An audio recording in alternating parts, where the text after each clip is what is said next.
post-stream, it doesn't let us view it anymore. That started happening this week. So I have to download them and then upload them. So one thing you can look to do, I'm going to put in a link to the chat to where all the recordings for my classes are. Usually you can just click in the general stream, you can just click on the video and watch it. But it looks like IT might have disabled that for some reason, because now it tells me I have to download it and upload it.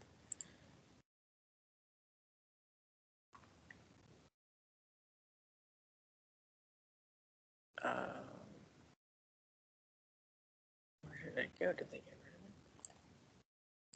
What's going on?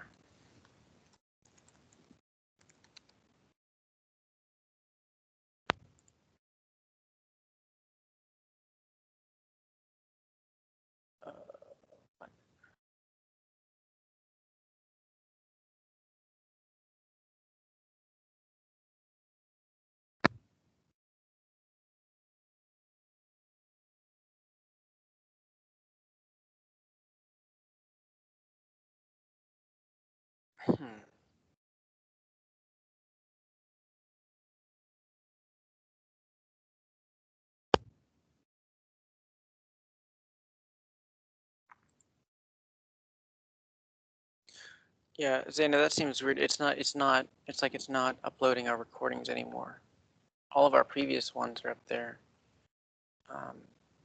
on Microsoft Stream, but this week's aren't. I'm gonna have to download them and then upload them and then post a link. I'll post a link today in our general chat. That should hopefully take you to the recordings. I don't know why they would disable that.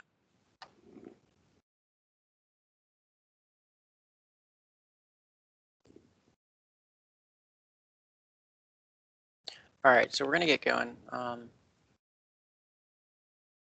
got the chat open. As you have questions, go ahead and ask them. But we're just gonna look at a couple example problems that we can work together. Let me share my screen here.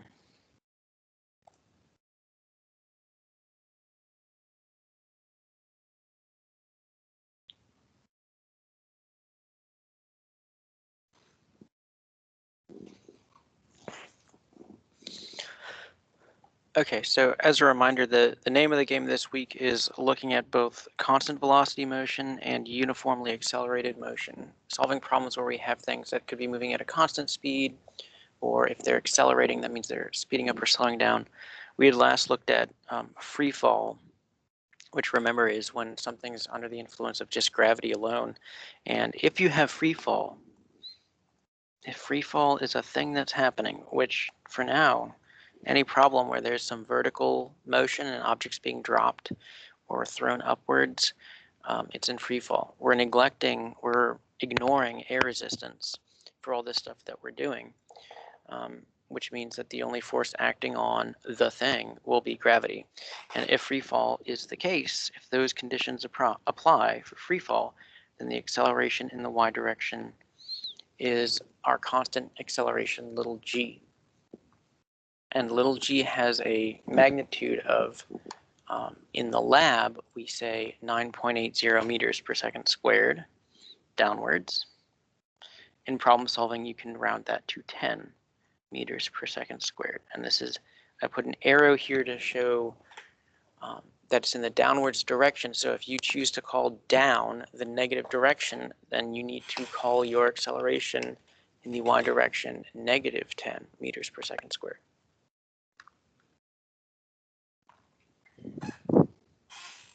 So that's the key quantitative takeaway from last class when we talked about free fall. As you can see, we're just going to work a couple example problems today. Not for the full hour, so we have time for any questions. If you want to do one-on-one work, we can join one of the private channels or just ask questions in the general channel, whatever. We have the same stuff in the agenda for you to look at. The main things you want to remember are the lab that's new and there is a how to do the virtual lab report video. Please watch that first. Okay, it shows you exactly what I'm looking for in the lab report. Four components, just like the assessment question, except for the lab, it's a labeled diagram. It's a procedure in steps that shows what's being measured and how. An analysis, which for this Nerf gun lab is just needs to be some table of the observed measurements that you got. You don't need a graph for this one. And then a conclusion, which for this lab, you're looking for a particular objective, a particular answer to a particular question, which is how fast does the Nerf gun launch the Nerf dart? So what's its initial velocity upwards? So there's the how to do a lab report video, and then there's the actual lab is the second link, the actual lab video. So that actual lab video is where you see how high the Nerf dart travels, and you can record that height as a measurement. That's the main thing. And then, of course, we have our assessment question this afternoon. So that's where we're reviewing other problems.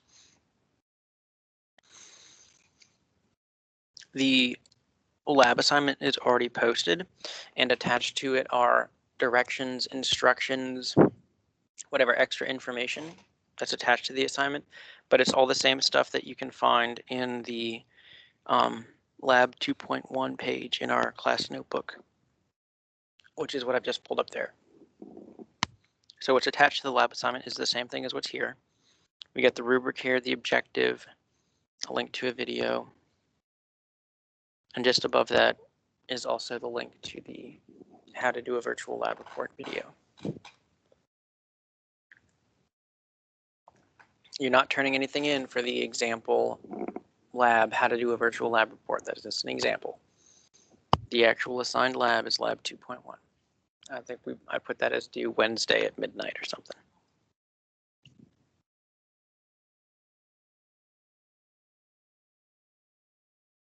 All right, so let's see what practice problems we might be able to look at. Could help out. We did one of the easier kinematics problems earlier in the week, just going over how to use our kinematic equations.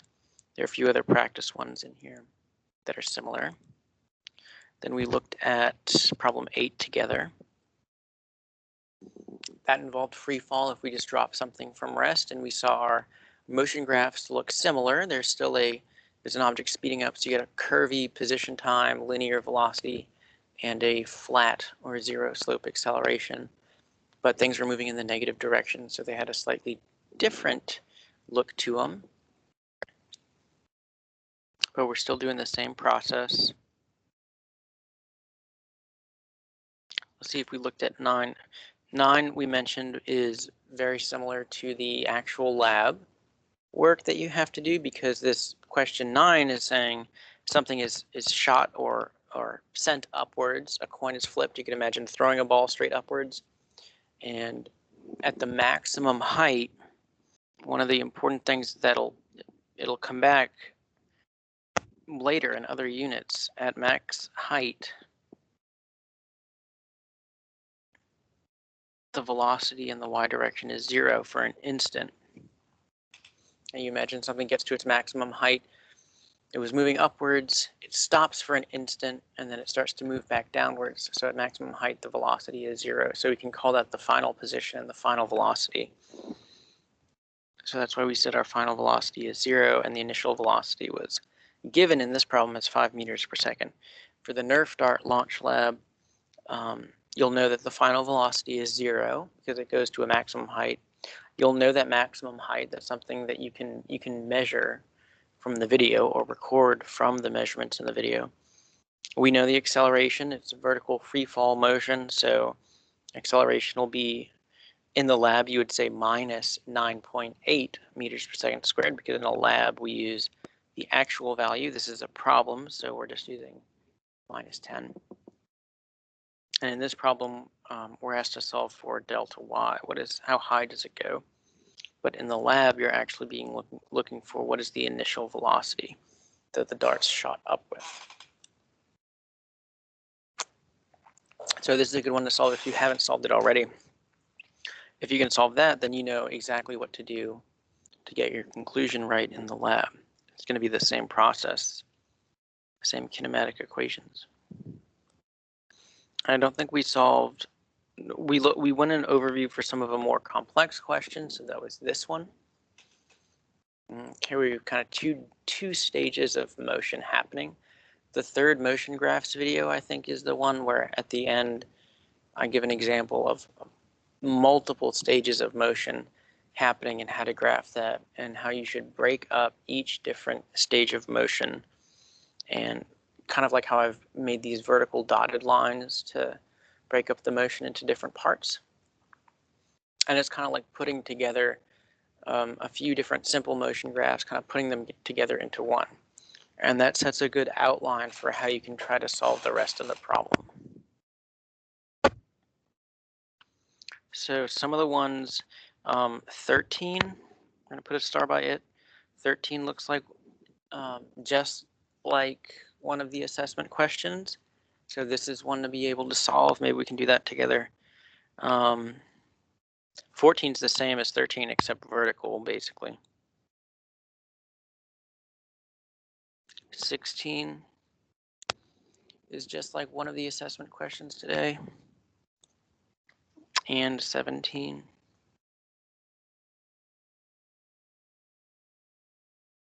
And then one of the other assessment questions is another vertical thing. A couple things are, one thing is dropped from rest and another thing is thrown downwards at the same time. And you got to figure out how long it takes them to get to the ground. This is the fourth type of assessment question you could get. Let's look at this one. Two cars initially 12 meters apart zip toward one another at the speeds shown. So this should be it. They're traveling at a constant speed there. No indication of any acceleration. Determine the time and position at which they collide. So if we're doing this with the assessment rubric in mind, our baseline, there's no indication there's any speeding up or slowing down. So this is constant speed. So we're going to say this is constant velocity motion. We're going to need some kinematic equations. We might do some motion graphs as a visual. And we could annotate this picture too as a visual, which would be good. You just step back for a minute and you think, okay, they're a certain distance apart. The one on the left is cart A and it's traveling to the right. And then the cart on the right is cart B, it's traveling to the left. So they're going to hit each other at some point. And the goal is to figure out like where on that number line or where on that track they're going to hit each other and how long it's going to take before they hit each other. So if we just think about it conceptually, the cart on the right is traveling faster. Okay, you could say, okay, if they were traveling at the same speed, if say they were both traveling at 2.2 meters per second towards each other, where would they hit? Well, if they're traveling at the same speed, they'd cover the same distance in the same time, and they'd hit right in the middle, right? If they're traveling at the same speed. But that's not what's happening. The cart on the right, cart B, is traveling a little faster. So they're not going to hit right in the middle. Where are they going to hit? Are they going to hit somewhere between 0 and 6 meters or somewhere between 6 and 12 meters? That's a good thing to be able to kind of visualize beforehand. It'll help you check your answer. If B is traveling faster to the left, then cart A, it might get to, let's say, this spot. It's traveling slower, but cart B is traveling faster. So they're going to hit somewhere, yeah, between 0 and 6, right? Right, we don't know exactly where, but at least we've got, you know, something. And actually indicating that, you know, in the qualitative part, or even sketching it like I did in the visual part, it's a good way to support your answer. It's like, I know it's going to be between 0 and 6 somewhere. It's like, good, that's a good way, a good logic check, you might call it. All right, but we want to be able to find exactly where it is.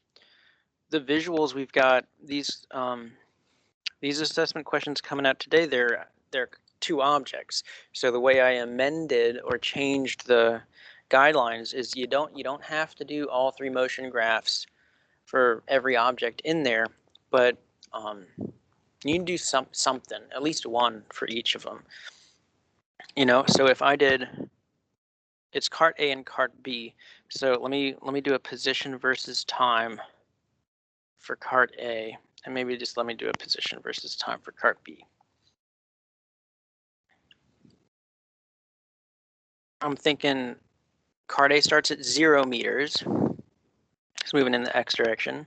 So I'll call it XA, the x position for cart A as a function of time. And then for cart B, I have the x position for cart B as a function of time. I'm calling it x because it's horizontal.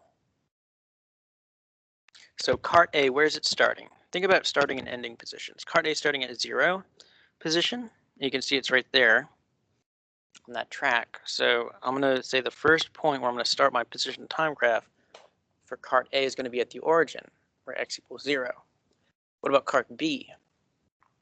Cart B is at the 12-meter mark. So it's not starting at the same position. So I shouldn't have identical motion graphs for these guys.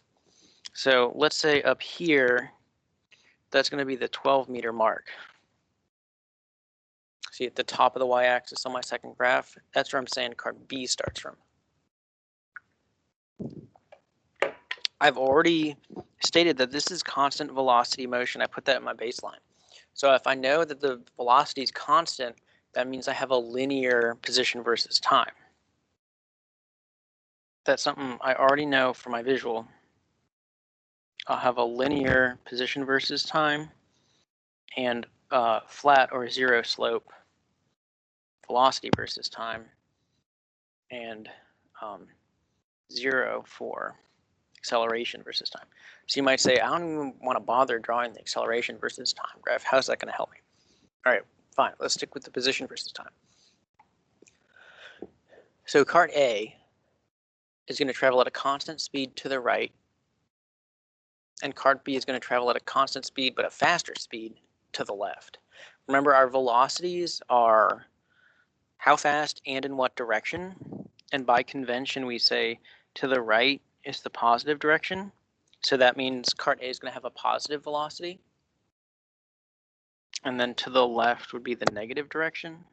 So that means cart B has a negative velocity.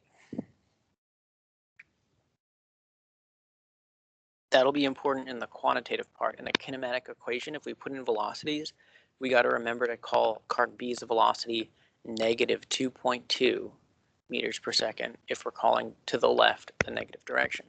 And the velocity for cart A would have to be a positive 1.4 because it's traveling to the right. All right, so cart A is traveling at a slower speed, but it's constant. So its position time graph is going to be linear, and maybe it looks something like that.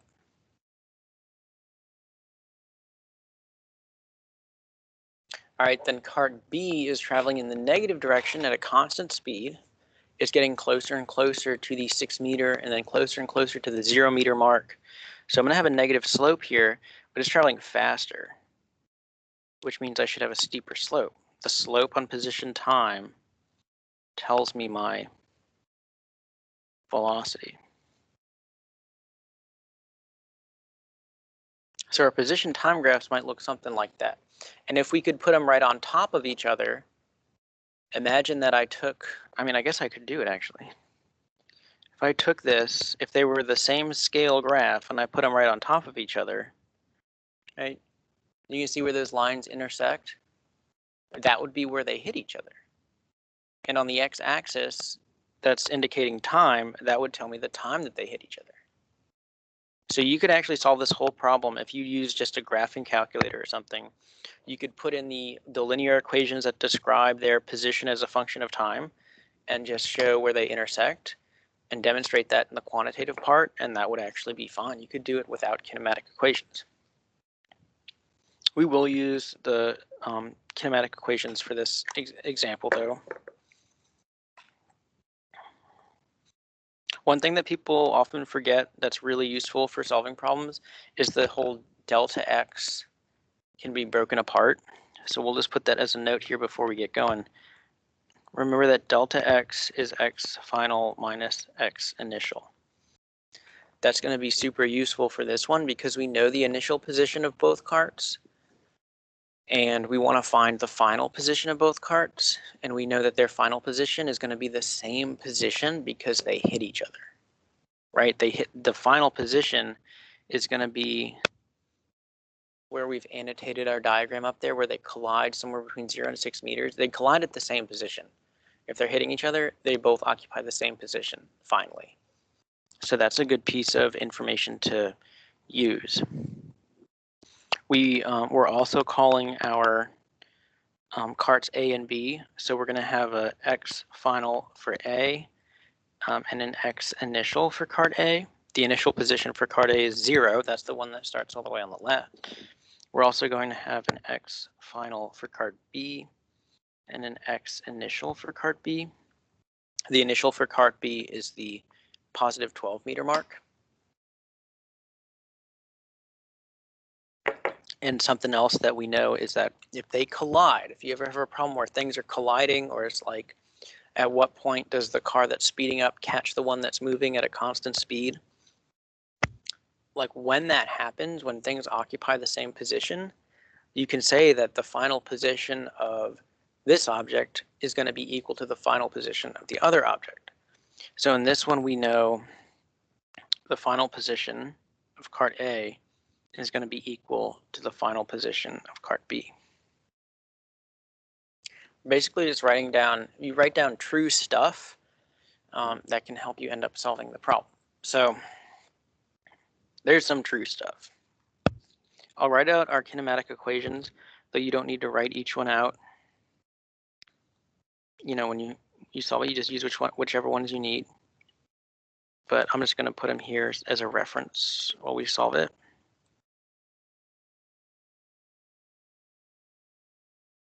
Remember, it's good to practice translating these into non-math language.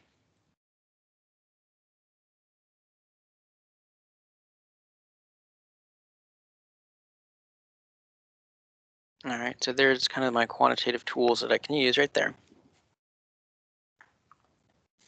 Okay, so what am I trying to do? I'm trying to figure out when they intersect. I'm trying to figure out like where those two linear lines from my motion graphs, when they intersect, that's when they hit. I want to figure out how long it takes for that to happen. They're traveling at a constant speed. We always say things that we know, things that we don't know. So I know the initial position of cart A is 0 meters, all the way on the left. I know the initial position of cart B is positive 12 meters. We know the acceleration is 0. So the acceleration for A and B is 0. I almost don't even really need to write that, but it's good to remember. So any of my kinematic equations that I use, if there's an A in there, it's going to be 0, and the whole term is going to disappear. What else do I know? I know their velocities, right? So let's say I don't need to say initial and final, because the initial velocity of A is going to be the same as the final velocity of A if it's traveling at a constant speed. So I'm just going to write it as velocity A. Look at the picture. It's traveling to the right. All right, that's the positive direction. So that's 1.4 positive 1.4 meters per second. What about the velocity of B? Cart B is traveling in the leftward direction. That's the negative direction at a constant speed. So just velocity B is going to be negative 2.2 is what it is.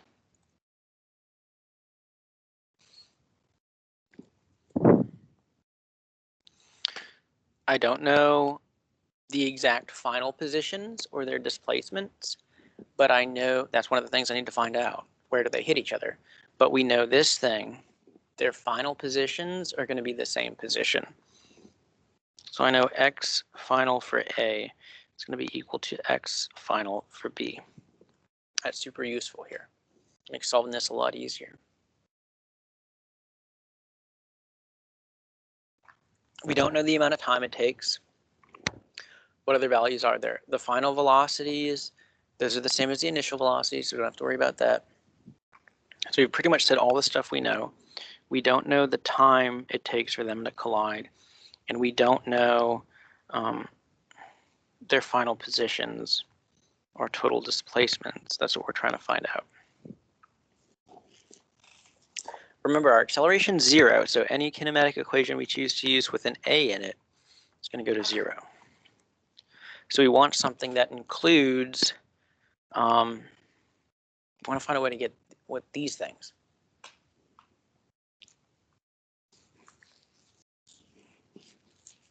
So one of the things we can do is just write out the equations, which ones are going to be useful. The first one, if a is 0, look at the first kinematic equation. If a is 0, then this whole term is 0. So then we'll just have final velocity is equal to initial velocity. How is that going to help us find out where they hit each other or how long it takes? Not going to be helpful. The second one, this whole term, this has an a in it, so this is going to be equal to 0. Traveling at a constant speed. Oh, and my computer is frozen again.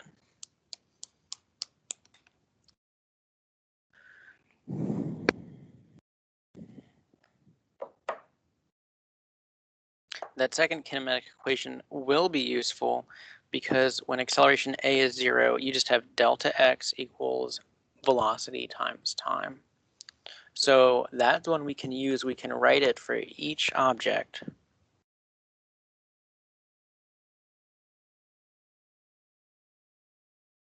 And we should be able to use that to find the time.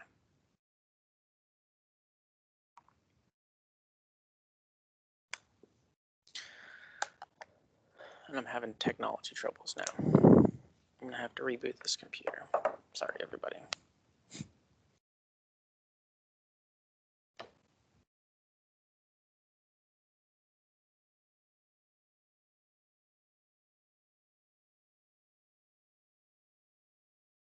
It'll take me like maybe 2 minutes to reboot, probably less. But if you write out that second kinematic equation for this problem, delta x equals velocity times time,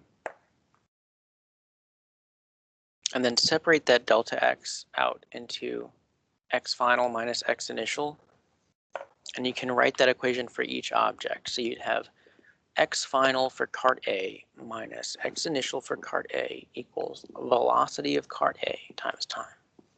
And then you write out that same thing for cart B. X final of cart B minus x initial of cart B equals velocity of B times time. Hold on, we're almost back.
Okay.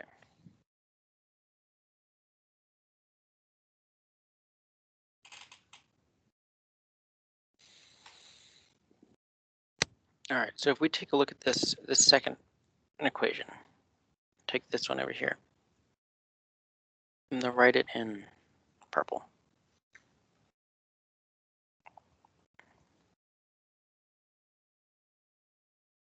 This is one that's very useful for this equation, or this problem.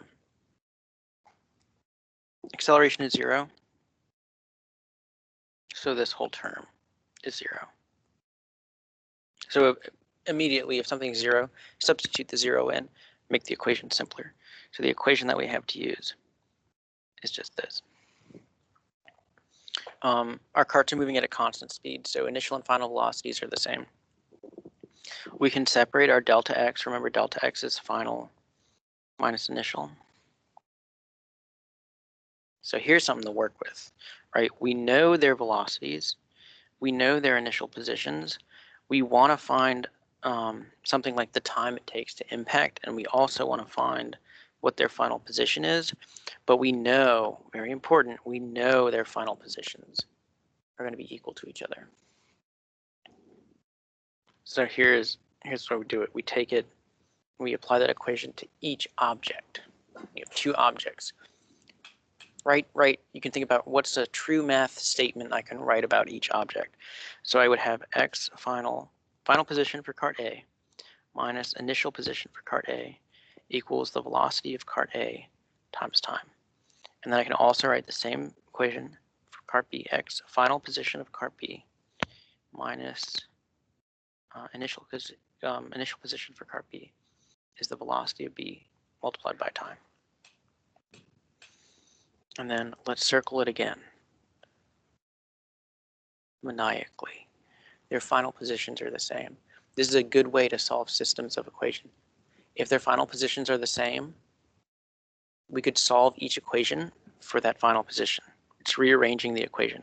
So x final position for A is equal to, I got to add the initial position to the other side, right? VAT plus x initial of cart A. We go to the other one, solve it for the final position. X final for B is the velocity of B multiplied by time plus x initial for B. And you might be saying, hold up, Mr. Stacy, we don't know the final position. We don't know that. We also don't know the time. Box the things I don't know. We do know the velocities and the initial position, so box those in green. How are we going to solve that? Right, we got 2 unknowns in those equations. But remember, if you have 2 unknowns and 2 equations, it's solvable. If you have 2 unknowns and 1 equation, it's not. But we have 2 equations, 1 for each object.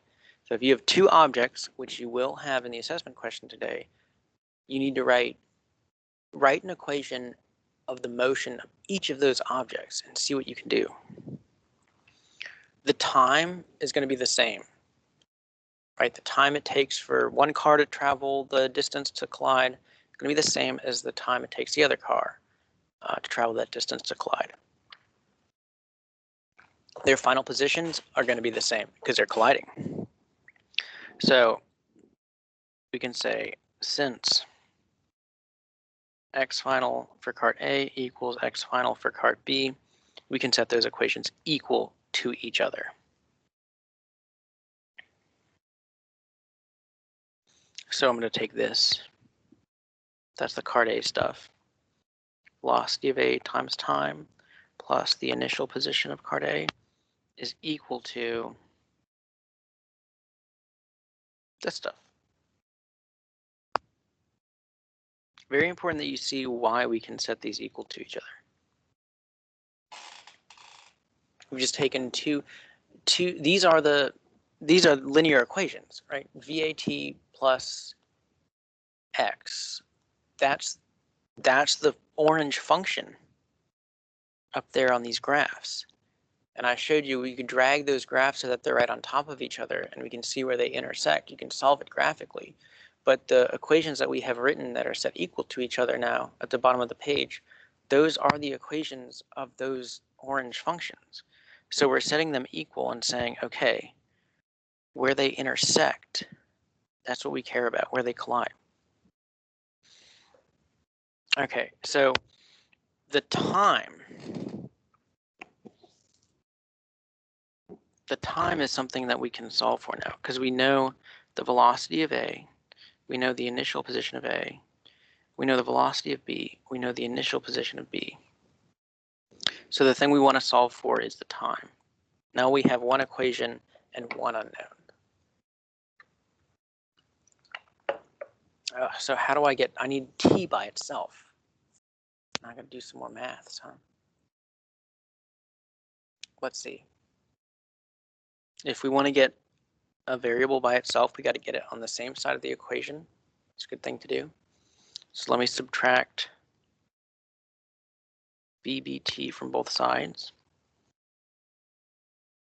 Then I'd have velocity of A times time minus the velocity of cart B times time plus the initial position of A equals x initial position of B. I'm just trying to get t, the variable t by itself.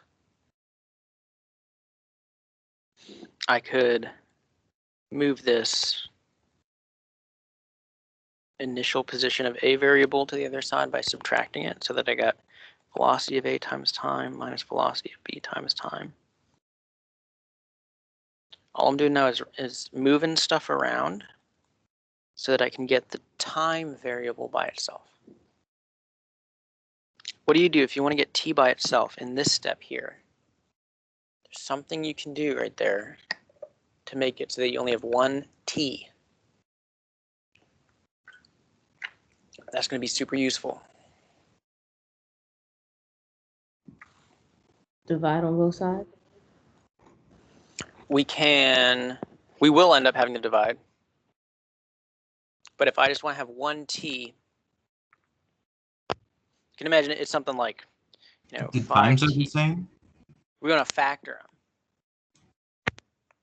them. You know what I mean by factor it out? Oh, okay, I see. Yeah, so it's anytime you see a common term, pull that sucker out and just so that there's just one of them.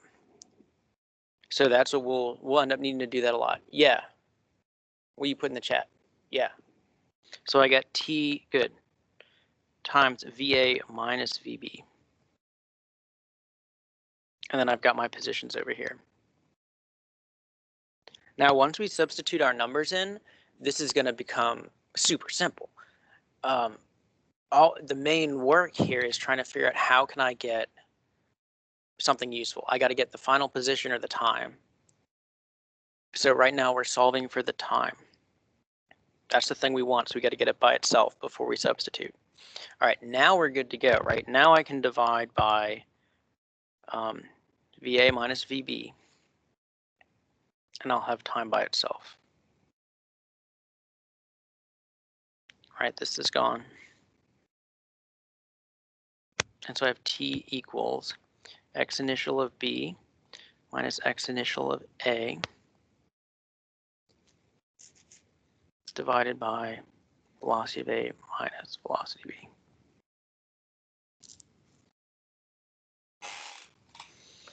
Okay, then we can go in. Basically, that's all we got to do. If we have two things that are going to collide, then we know that their final position is going to be the same. So we can set their positions equal. This is the same as the problem. We don't have much time left. The same as the problem where there's a truck that's moving at a constant speed, and then there's a car that starts from rest, and it tries to catch up with it. That's one of the other questions. So this car is accelerating, and the truck is moving at a constant speed. And if the question is, how long does it take for the car to catch up to the truck? We would know that the final position of the car is going to be equal to the final position of the truck. So you can do something similar. You can set those equations equal to each other.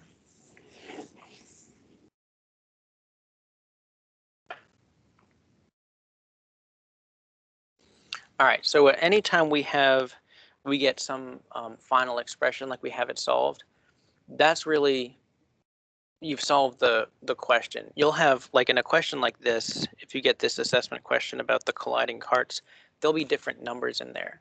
But if you can show the work to get to this final expression, then it doesn't matter what the numbers are. You're just substituting whatever is given. You just have to look back at the top of the question to see what that what those values were. All right, so we have our 2.2. So let's actually do that because it's very important that we can see where that comes from. So remember our x, this over here was an example for a different question. So let's not confuse that. But our x initial position for B was positive 12 meters. The initial position for A was 0 meters. The velocity of A is a constant 1.4, I think. Let me check. Gotta scroll up. A's, yep, 1.4. And then be careful.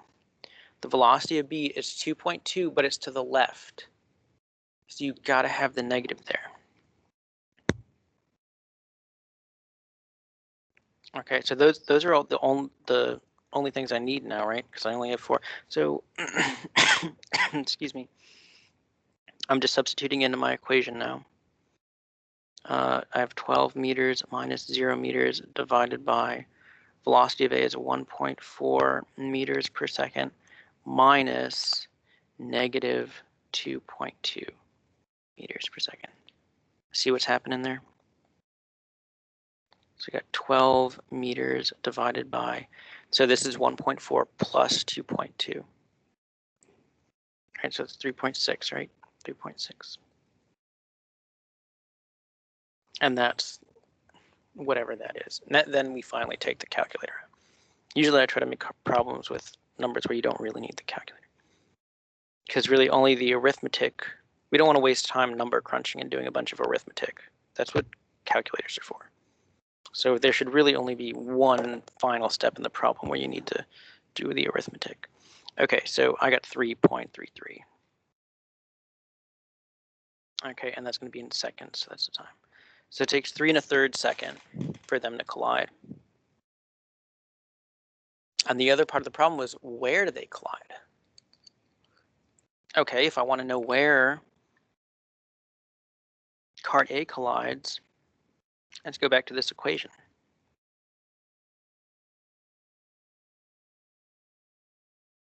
The acceleration was 0, so this whole thing was gone. We just go back and substitute our time in, we can figure out whatever we want. So let's find the displacement of A. A is the one with a positive 1.4 meter per second velocity. That's to the right.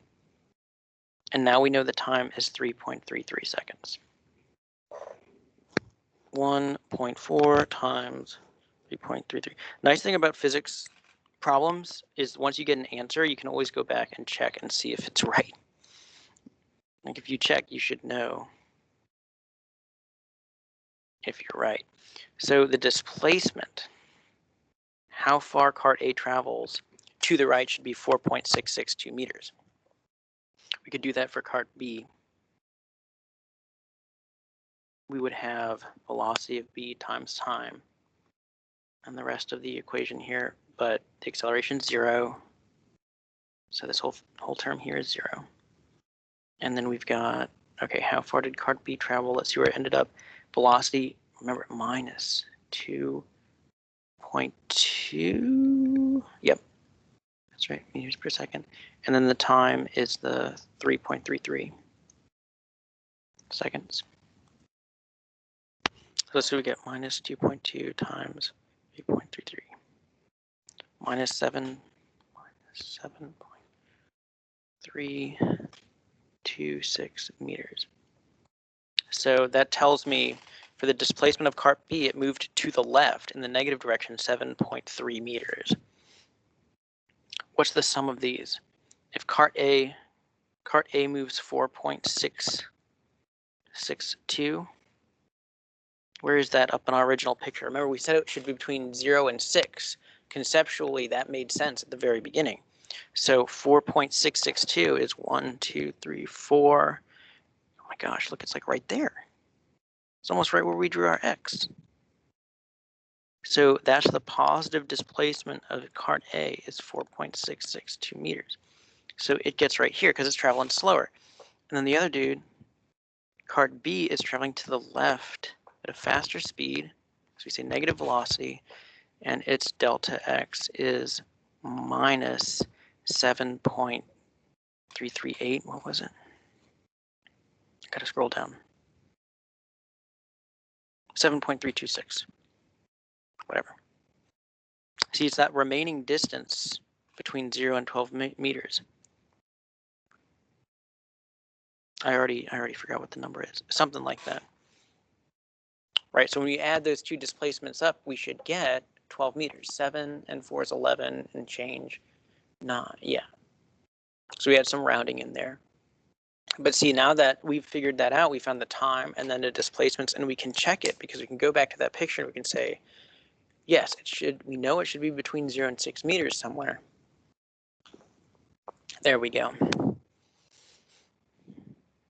So that's a key one for when we have objects, multiple objects, and they're going to occupy the same position.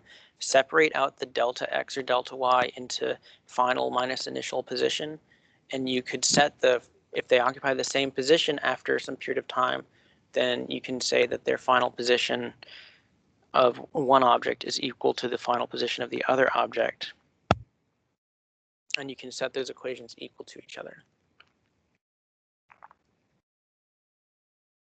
And we'll end up doing that a lot later on. We basically think of writing equations about an object as like, what's a true statement you can make about this object? These equations are true statements about the motion of those objects. And then if they occupy the same final position, I can set them equal to each other. And we can solve for what we want. When you see common terms, do use that algebra and factor out that common term like we did with the time. So that's, I basically just did one of the assessment questions. Not everybody will get that one, but this approach is useful for pretty much all of them. What's another one of the ones? So like this is the same question, except it's a vertical stuff going on. So you do have some acceleration due to gravity. The acceleration is not 0. This one. So truck is moving at a constant speed, and police car is starting from rest trying to catch it. How long does it take for it to catch the truck? If you just visualize, if we just do the position time graphs for the truck and car, they're both starting from the same position here. It's just that one of them is moving at a constant speed and the other one's speeding up to catch it. So like the truck moving at a constant speed and its velocity is 25 meters per second. So that means the slope of that function I just drew is 25. The slope on position time is the velocity. The car is starting from rest and trying to catch it.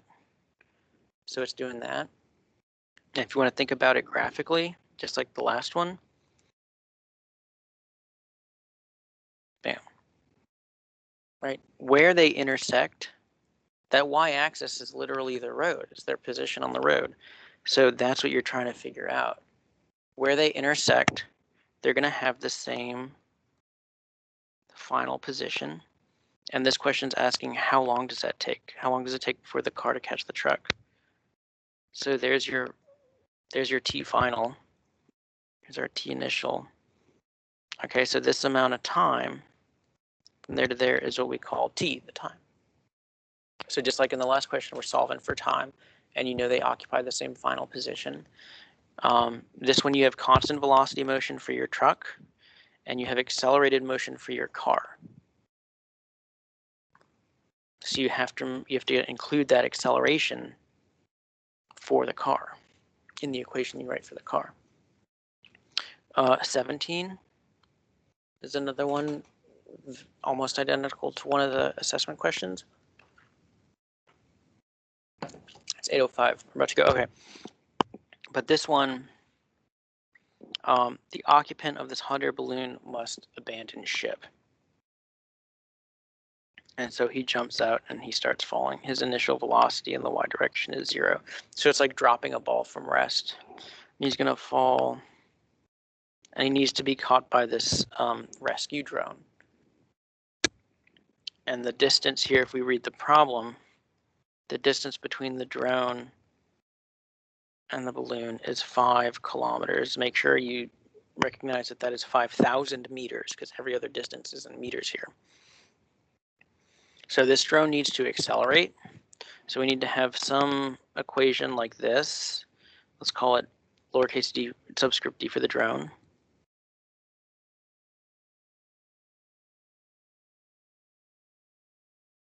We have some equation that's going to tell us about the drone's initial velocity, how far it needs to travel, 5,000 meters, and we need to figure out the acceleration, is what it's asking us to do. And then this guy who's just fallen over here on the right from the balloon, he's just in free fall from rest. So we plan out how are we going to figure out what that, you could draw the graphs and show where the position graphs intersect, but it's going to take a certain amount of time for him to fall that distance. Remember, he'll still need to be, by the conditions of this problem, he needs to be caught 250 meters above the ground. You can see that's the starting height of the drone. So if you find out how long does it take for him to fall from 700 meters to 250 meters above the ground, right, we'd do 700 minus 250 to figure out his vertical displacement. We know if this is free fall, we know the acceleration in the y direction is a little g. If you're calling down negative, make sure you have that minus sign for minus 10 meters per second squared. He's falling from rest. His initial velocity is 0. Okay, now you have enough stuff to figure out how long it's going to take him to travel that distance. Okay, once you know that time, if the drone is going to intercept him, then the drone's time must be the same, right? This t for the drone, which is also at the beginning of that equation,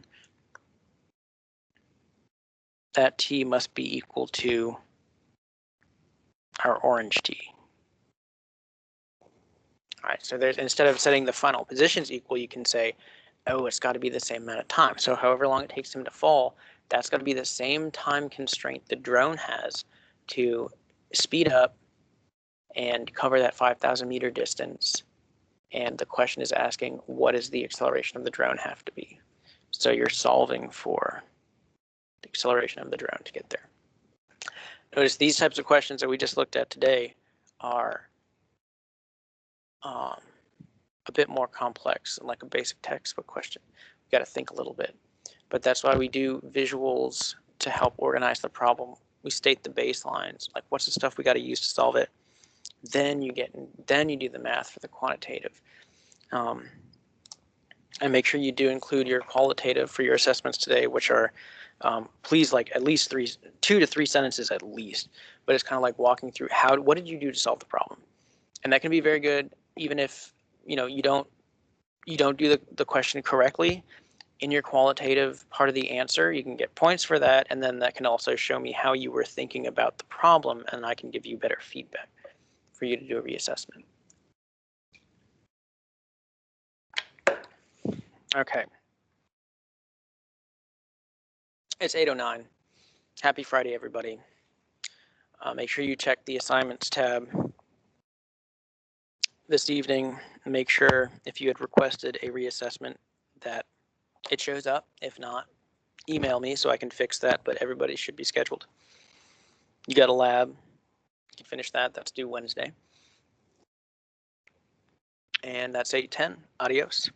Let me know if you have any questions.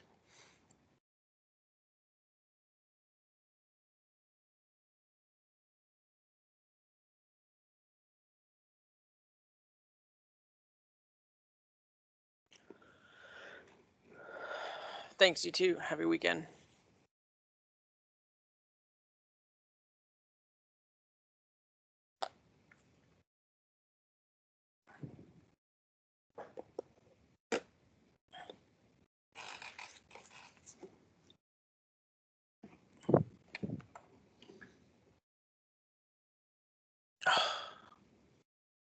It's gonna restart. What is going on?